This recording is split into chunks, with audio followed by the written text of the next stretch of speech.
आनंदी मालिकेच्या आजच्या भागामध्ये आपण पाहत आहोत. आता आनंदी आणि सविता ह्या दोघी जणी हॉलमध्ये असतात. तेवढ्यातच इथे मितालीने आनंदी आनंदी म्हणून अशी धूम ठोकलेली असते, आवाज दिलेला असतो. तेव्हा आनंदी म्हणत असते, बहुतेक मला ना मितालीताई आवाज देत आहेत, तुम्ही मला पायऱ्यांपर्यंत सोडा, मी त्यांच्या खोलीमध्ये जाईल. हे बघा आनंदीताई, ह्या पायऱ्या तर तुम्हाला माहिती आहेत, पण पायऱ्या चढून उजव्या हाताला 10 पावलं गेलात की पहिलीच खोली मितालीताईंची आहे, असं म्हणून आनंदी स्वतः आता पायऱ्या चढायला लागत असते. पृथ्वी आणि मितालीच्या खोलीपर्यंत जाण्यासाठी तयार असते. मिताली खूप सुंदर अशी तयार झालेली असते. आज वटपौर्णिमा असते आणि त्याकरिताच तिच्या आईच्या आठवणीमध्ये आज ती काहीतरी बनवणार असते आणि त्यामुळे ती निघालेली असते. आता आनंदी पायऱ्या चढते आणि 10 पावलं गेल्यानंतर लगेचच उजव्या हाताला मितालीची खोली असते. दरवाजापाशी जाऊन उभी राहते आणि तेवढ्यातच मिताली आनंदीला पाहते आणि म्हणत असते, आलीस आनंदी, तू ये ना, आतमध्ये ये. तेव्हा आनंदी हळूहळू करून मितालीच्या बाजूला जाऊन उभी राहते. तेव्हा ती म्हणत असते, काय झालं, तुम्ही मला बोलवलंत का? तेव्हा मिताली म्हणत असते, हो अगं आनंदी, आम्ही तुला बोलवलं आहे, कारण मला ना तुझी थोडीशी मदत हवी आहे. आणि तेव्हा आनंदी म्हणत असते, बोला ना, काय करायचं आहे, कशाच्या संदर्भामध्ये तुम्ही मला मदत करायला लावणार आहेत? तेव्हा पृथ्वी म्हणत असतो, ॲक्च्युली आनंदी काय आहे ना, आजचा दिवस आमच्यासाठी खूप जास्त स्पेशल आहे, खूप जास्त आनंदाचा आहे. म्हणजे आज ना इथे बऱ्याच काही गोष्टी इथे होत असतात. म्हणजे आज ना वटपौर्णिमा आहे आणि आजच्या दिवशी ह्या वटपौर्णिमेला ना आमची आई प्रत्येक सणाला ना इथे तिची एक खासियत असायची. आत्तापर्यंत आई गेल्यानंतर ही जी प्रथा आहे ना ती पूर्णतः बंद पडली होती, पण आता आम्ही आलो आहोत ना, त्यामुळे आम्हाला ही जी काही प्रथा आहे ना ती पुन्हा एकदा चालू ठेवायची आहे, असं इकडे पृथ्वी आणि त्याचसोबत इथे आता मिताली म्हणत असतात. तेव्हा आनंदी म्हणत असते, कोणती आणि कसली प्रथा तुम्हाला चालू ठेवायची आहे ते सांगा, मी तुम्हाला मदत करायला तयार आहे.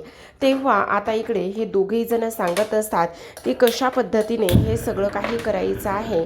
आणि त्याचबरोबर आता मिताली म्हणत असते, हे बघ आनंदी, आमची आई ना नेहमी गावातील बायका वडपूजण्यासाठी शवाशीण म्हणून येतात ना, त्या प्रत्येकाला ती स्वतःच्या हाताने विणून वेणी द्यायची आणि ती वेणी स्वतःच्या हातून विणून द्यायची. आत्तापर्यंत ही प्रथा बंद होती, पण आता आम्ही आलो आहोत ना, त्यामुळे आम्हाला ही प्रथा चालू ठेवायची आहे आणि त्यामुळे आमची अशी इच्छा आहे की ह्या प्रथेमध्ये तू आम्हाला थोडीशी मदत करावीस. असं म्हटल्याबरोबर आनंदी म्हणत असते, ठीक आहे ना, चालेल, मला काहीच प्रॉब्लेम नाही आहे. मग आता मिताली म्हणत असते, हे बघ, इथे मी सगळे फुलं आणि हे सगळं काही आणून ठेवलेलं आहे.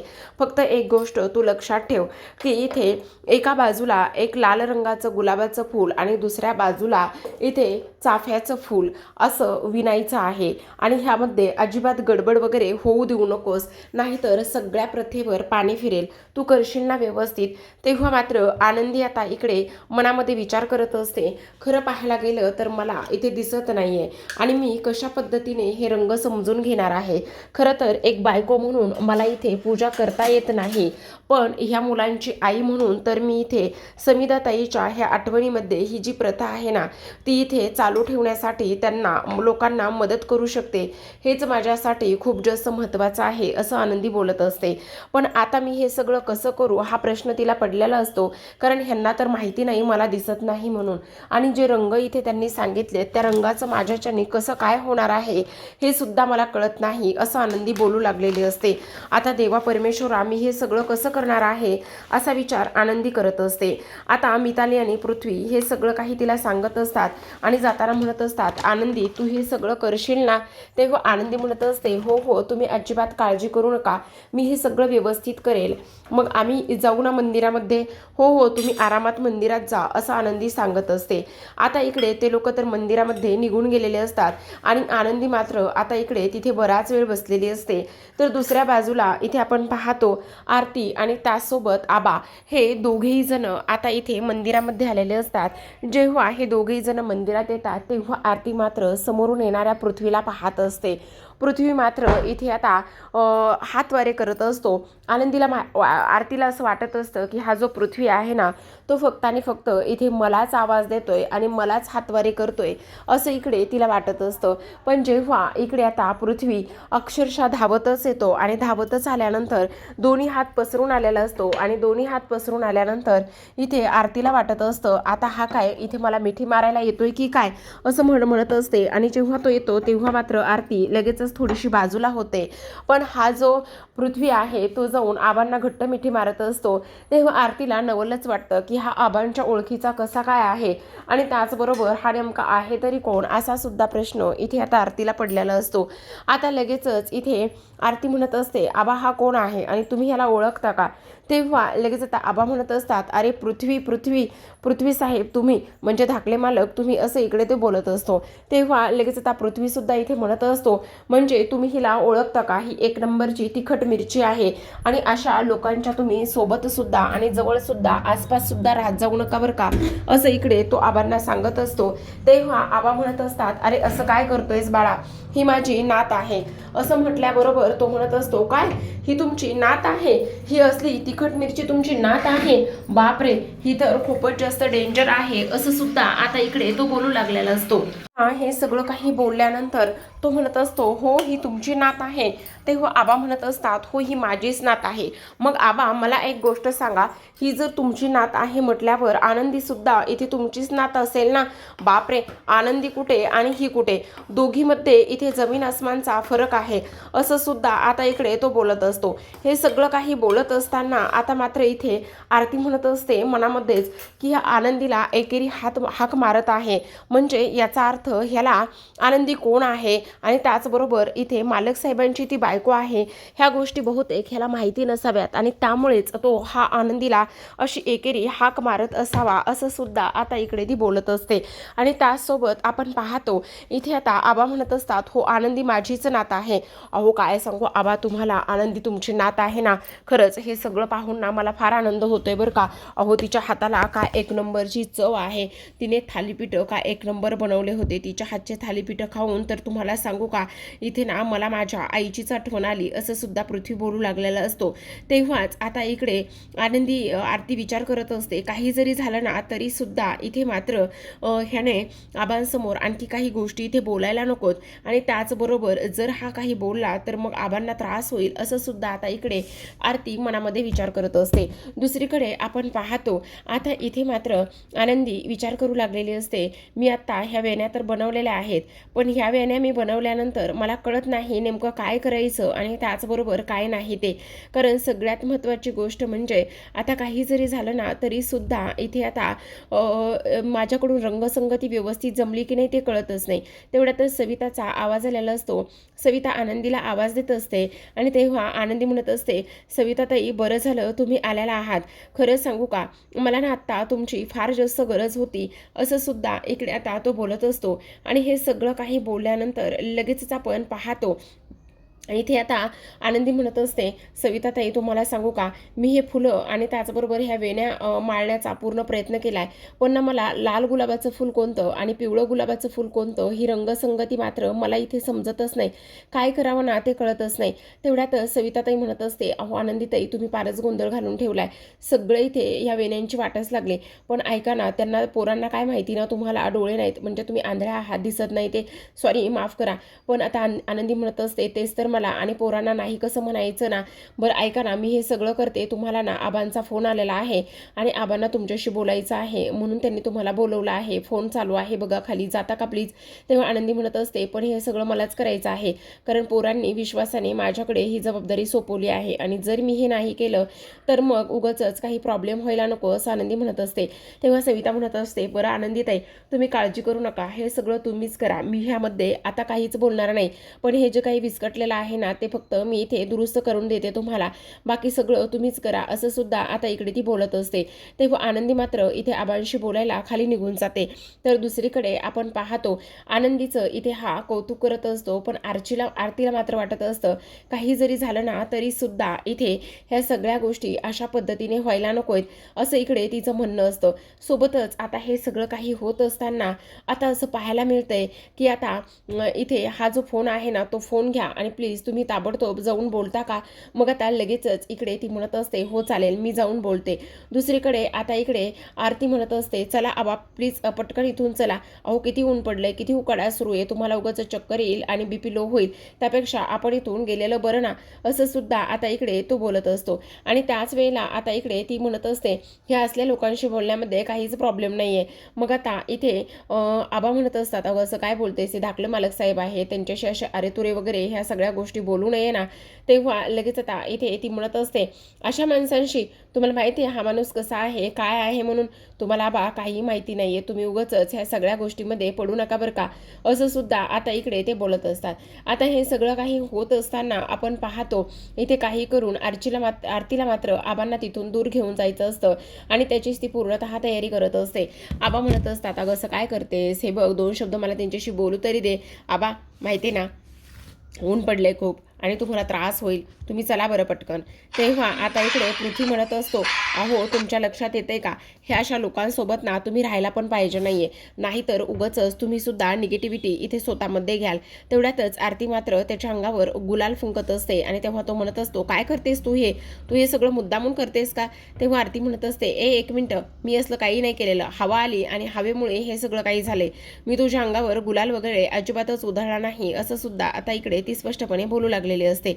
सोबतच आता इकडे मात्र आबा तिला म्हणत असतात अगं काय हे आरती. तेव्हा आरती म्हणत असते मी काही नाही केलेलं, हे सगळं फक्त आणि फक्त इथे ह्याच्यामुळे झालेलं आहे, असं सुद्धा आता इकडे ते बोलत असतात. त्याचसोबत दुसरीकडे आपण पाहतो आता इकडे ही मिताली म्हणत असते अरे दादा काय चाललंय तुझं आणि तू अशा पद्धतीने तिच्याशी का वागत होतास, नेमकी आहे तरी ती कोण. तेव्हा तो म्हणत असतो आहे तिखट मिरची कुठची, असं म्हणून आता इकडे तो त्याचा राग व्यक्त करत असतो आणि माझा पूर्ण कुर्ता सुद्धा हिने हिच्यामुळे खराब झाला आहे, असं सुद्धा आता इकडे तो बोलत असतो.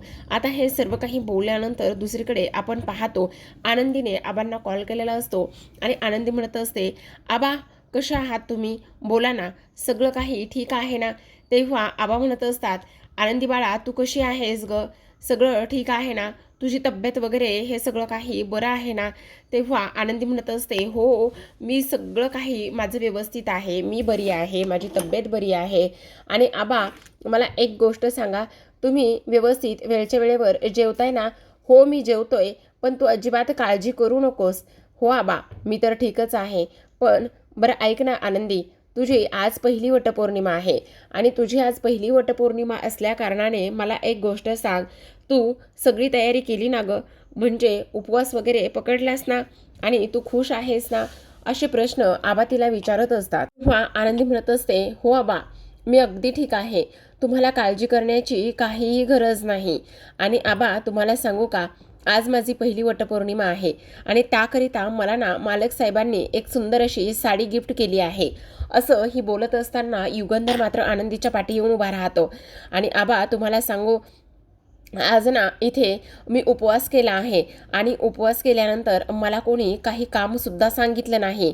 आणि त्याचबरोबर आबा तुम्हाला आणखी एक गोष्ट सांगू का, इकडे मला ना मालक साहेब माझी फार जास्त काळजी करतात आणि सगळ्यात महत्त्वाचं म्हणजे इथे मालक साहेबांनी आता इकडे मी उपवाससुद्धा केला आहे आणि उपवासाचं सगळं काही केलं आहे, असं सुद्धा आता इकडे ते बोलत असतात. आता हे सगळं काही बोलल्यानंतर आपण पाहतो की इथे आता इथे युगंधरला वाटत असतं की आनंदी आबांसोबत खोटं बोलत आहे. तेव्हा आनंदी म्हणत असते आबा तुम्ही काळजी करू नका, मी माझ्या सासरी खूप खुश आहे आणि तुम्हाला काळजी वगैरे करण्याची काहीही गरज नाही, असं सुद्धा आता इकडे तो बोलत असतो. आता हे सगळं काही बोलणं सुरू असताना आपण पाहतो की आता मात्र इथे युगंधरला प्रचंड त्रास होतो आणि युगंधर विचार करत असतो आनंदी एवढं सगळं काही खोटं बोलते आणि त्याचबरोबर आणि हे सगळं ती खुश नसताना सुद्धा ह्या सगळ्या गोष्टी करते. आता इथे मात्र युगंधरचा आनंदीचा फोन ठेवल्यानंतर आबा म्हणत असतात मला कळतंय का आनंदी, कळतंय तू आबांसोबत खोटं बोलतेस. अगं तुला खोटं बोलता येत नाही आनंदी, पण तरीसुद्धा खोटं बोलण्याचा हा प्रयत्न तुझा मला दिसून येतोय. मला ह्या सगळ्या गोष्टी दिसून येत आहेत आनंदी, असं सुद्धा आता इकडे ते बोलत असतात. आता हे सर्व काही बोलल्यानंतर आपण पाहतो दुसऱ्या बाजूला विद्याधर हा दारू पित असतो आणि दारू पित असताना विद्याधर मात्र इथे टेन्शनमध्ये असतो आणि तो म्हणत असतो, नाही, काही जरी झालं तरी सुद्धा ह्या सगळ्या गोष्टी इथे मी माझ्या पद्धतीने नाही होऊ देणार. त्या युगंधरची एवढी मजल गेली आहे की त्या युगंधरने मात्र इथे इथे चक्क मला अशा पद्धतीने वागवले. का आणि कशामुळे? असं होणं शक्यच नाहीये. आणि त्या आनंदीमुळे तो युगंधर मला नामर्द म्हणाला आहे. त्या आनंदीमुळे, त्या आंधळ्या आनंदीमुळे हे सगळं शक्य झालं आहे, असं सुद्धा आता इकडे तो बोलत असतो. आता हे सर्व काही बोलत असताना आपण पाहतो इथे शलाका म्हणत असते, जरा शांत बसतो. तेव्हा तो म्हणत असतो, कसा आणि कशा पद्धतीने मी शांत बसणार आहे? मी अजिबात इथे शांत नाही बसू शकत आहे, कारण ह्या सगळ्या गोष्टी मला इथे सहन होत नाही येतं. त्या आनंदीला आणि त्याचसोबत त्या युगंधरला सुद्धा मला धडा शिकवायचाच आहे, असं सुद्धा आता इकडे तो बोलू लागलेला असतो. आणि त्याचबरोबर शलाका म्हणत असते, तू काळजी करू नकोस, सगळं काही ठीक होईल. काही जरी झालं ना तरी सुद्धा आपण मात्र इथे त्याला धडा शिकूयात, असं सुद्धा इकडे आता तो बोलत असतो. पण कसा आणि कशा पद्धतीने धडा शिकवायचा आहे हे आता तू सांगणार आहेस की नाही? तेव्हा लगेच आता इकडे तो म्हणत असतो, हो सांगणार तर आहेच. आणि त्याचबरोबर इथे आता ती म्हणत असते, तुला काळजी वगैरे करण्याची काही गरज नाही. तुला आणखी एक गोष्ट सांगू का? उद्या त्या आनंदीच्या आयुष्यातला शेवटचा दिवस असेल. म्हणजे हे बघ, आता काही जरी झालं ना तरी सुद्धा इथे ती वटपौर्णिमेची पूजा करणारच ना. मग वटपौर्णिमेची पूजा ही शेवटची पूजा ठरेल तिच्या आयुष्यातली, असा तिला धडा शिकूयात. काही जरी झालं ना तरी सुद्धा आपण शांत बसायचं नाही, असं सुद्धा आता इकडे तो बोलत असतो. आता हे सर्व काही बोलत असताना विद्याधर पुन्हा एकदा विचारतो, नेमकं तू काय करणार आहेस ते मला सांगणार आहेस की नाही? तेव्हा ती म्हणत असते, सांगते, काय करणार आहे ना त्या सगळ्या गोष्टी मी तुला सांगते. आणि त्याचबरोबर इथे आता ती म्हणत असते, तू आता ह्या शलाकाचा धमाका बघशीलच. एकदा का ह्या शलाकाचा धमाका बघितलास ना तर मग सगळं सगळं आपल्या मनाला पाहिजे तसंच होणार आहे, असं सुद्धा आता इकडे तो बोलत असतो. सोबतच प्रेक्षकांनो, एवढंच नाही तर आता विद्याधरला बदला घ्यायचा असतो. काही जरी झालं ना तरी सुद्धा इथे हा बदला पूर्ण करायचा असतो आणि आनंदीला मात्र त्याला धडा शिकवायचाच असतो, असा सुद्धा तो इथे विचार करू लागलेला असतो. सोबतच आता तो तिला विचारत असतो, नेमकं तू काय करणार आहेस, कशा पद्धतीने ह्या सगळ्या गोष्टी करणार आहेस ते सांगणार आहेस की नाही? पण आता ती म्हणत असते, आत्ता मी तुला ह्या गोष्टी नाही सांगणार, पण लवकरच वेळ येईल आणि लवकरच वेळ आल्यानंतर ते सगळं काही तुला कळेल की कशा पद्धतीने इथे आता त्या आनंदीला आपण धडा शिकवलाय. कारण शलाकाला नडलेली आहे ती आणि त्याचबरोबर इथे तुला सुद्धा तिच्यामुळे त्रास झालाच आहे ना. आणि तुला जर तिच्यामुळे त्रास झालेला आहे तर मग काही जरी झालं तरी सुद्धा तिला आपण सुखाने जगू द्यायचं नाही, असं इकडे आता ती बोलत असते. आता हे सगळं युगंधरने ऐकल्यानंतर युगंधर मात्र तिथून निघून जात असतो. आणि युगंधर तिथून निघून गेल्यानंतर आपण पाहतो आनंदी कळवळते, कारण हातामध्ये गुलाबाचं फुल असतं. त्या गुलाबाच्या फुलाला आता काटे असतात आणि गुलाबाच्या फुलाला काटे असताना आता आपण पाहतो की ते काटे आनंदीला टोचू लागलेले असतात. आणि आनंदीला ते काटे टोचल्यानंतर आता मात्र आनंदी रडायला लागलेली असते, तिच्या हातातून रक्त येऊ लागलेलं असतं. आणि तेव्हा तो म्हणत असतो, अगं आनंदी काय करायली आहेस हे बघ, असं कसं कसं काय करतेस तू? वेडी आहेस का आनंदी? हे बघ, असलं काय बी करू नकोस, जरा जरा शांत बसतेस का तू?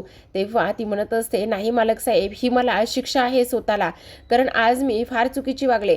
आज मी माझ्या आबांसोबत खूप चुकीचं बोलले, खूप जास्त मी चुकीचा विचार केलाय. आज मी माझ्या आबांना फसवले आणि त्यामुळे ही शिक्षा माझ्यासाठी आहे. आज मला असं वाटतंय मी सुखी आहे, पण नाही, मला वटपौर्णिमेची पूजा करायची आहे, पण मी ती नाही करू शकत. त्यामुळे मला माझ्या आबांना खोटं बोलावं लागतंय, असं आनंदी बोलत असते. तेव्हा मात्र युगंधर म्हणत असतो, आनंदी, तो गुलाब हातातला टाकून दे. काय करायलीस तू हे बघ, तुला त्रास होतोय आनंदी. हे बघ, असलं काही एक करू नकोस, जरा तरी शांत बसणार आहेस का तू? असं इकडे तो बोलत असतो. पण आनंदी मात्र तो गुलाबाचा वडाचा काटा जो आहे तो फेकून देत नसते आणि त्यानंतर तिला अजूनच ह्या सगळ्या गोष्टींचा त्रास होऊ लागलेला असतो. पण आता प्रेक्षकांनो एवढंच नाही तरीसुद्धा आनंदी काही केल्या गप्प बसत नाही. तरीसुद्धा तिच्या हातातून रक्त येत असतं. पण ती म्हणत असते हीच माझी लायकी आहे, कारण आज मी माझ्या आबांना फसवले, आज मी माझ्या आबांना खोटं बोलली आहे, असं सुद्धा आता इकडे ती बोलू लागलेली असते. मग आता युगंधर म्हणत असतो, 1 मिनिट आनंदी, तुला वटपौर्णिमेची पूजा करायची आहे ना, तर मग कर. आणि त्यानंतर स्वतःच्या खिशातला रुमाल काढतो आणि आनंदीला तो रुमाल डोळे पुसण्यासाठी देतो. आनंदी तो रुमाल घेते आणि ताबडतोब स्वतःचे डोळे पुसत असते. आणि त्यानंतर युगंधर मात्र तिच्या हातातला गुलाब घेतो आणि फेकून देत असतो. जेव्हा तिच्या हातातला गुलाब घेऊन फेकून देतो त्यावेळेला मात्र इथे म्हणत असतो, ठीक आहे, तुला जर वटपौर्णिमाची पूजाच करायची असेल तर कर, माझी त्यासाठी काही हरकत नाही, पण फक्त तुला करायची आहे म्हणून मी ह्या सगळ्या गोष्टी तुझ्याशी बोलत आहे आणि तुला वटपौर्णिमेची पूजा करायला सांगत आहे, ठीक आहे. आनंदी म्हणत असते, खरंच सांगताय मालक साहेब? तेव्हा युगंधर म्हणत असतो, हो खरंच सांगतोय, तुला करायचीच आहे ना वटपौर्णिमेची पूजा, तर कर, माझी काहीच हरकत नाही. पण एक गोष्ट लक्षात ठेव, हे असा स्वतःला त्रास वगैरे तू करून घेणार नाहीये, समजलं? चल आणि इकडे ते गुलाबाचं फूल. असं म्हणून आता लगेच तिच्या हातामध्ये असलेलं ते गुलाबाचं फूल युगंधर काढून घेतो आणि फेकून देतो. आणि त्यानंतर म्हणत असतो, ठीक आहे, मी एक काम करतो, तुझ्यासाठी फर्स्ट एड बॉक्स कोणाला तरी आणायला सांगतो, मलमपट्टी नक्कीच तुझ्या हातावर करून देतील. असं म्हणून आता युगंधर निघून जातो. पण आनंदीला मात्र इथे तिचा आनंद गगनात मावेत नसतो.